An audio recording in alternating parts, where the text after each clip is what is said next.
Bismillahirrahmanirrahim. Assalamualaikum warahmatullahi wabarakatuh. Smart Clickers dimanapun Anda berada, kita bertemu lagi dalam program Asmara, Asupan Manajemen Bisnis di bulan Ramadan bersama saya Profesor Dr. Gancar Chandra Premananto dari Universitas Airlangga. Jalan-jalan membeli kain, pergi ke pasar lama untuk nostalgia. Upayakan membahagiakan orang lain, mereka bahagia, kita pun akan bahagia.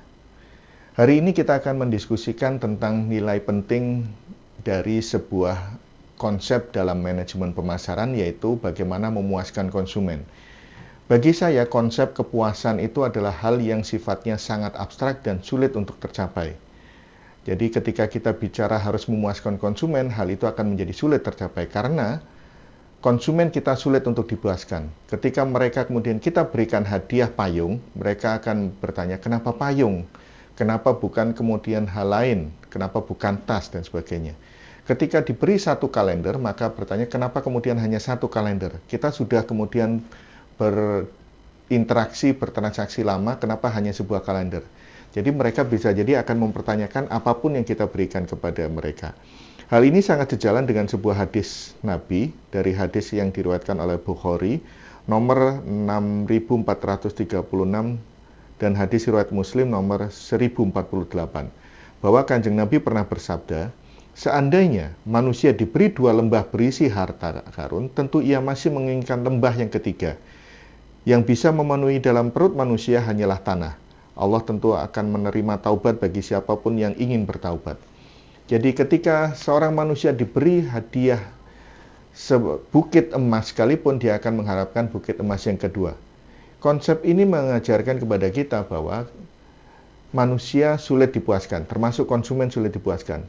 Maka alternatif apa yang kemudian diberikan oleh ajaran Islam kepada pemanajemen pemasaran adalah bahwa kita tidak sedang mengarahkan manusia atau konsumen kita untuk puas.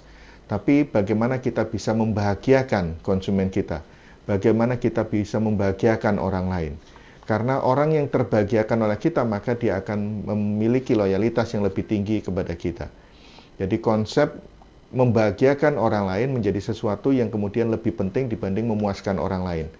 Membahagiakan orang lain bisa jadi hanya dalam hal yang sederhana.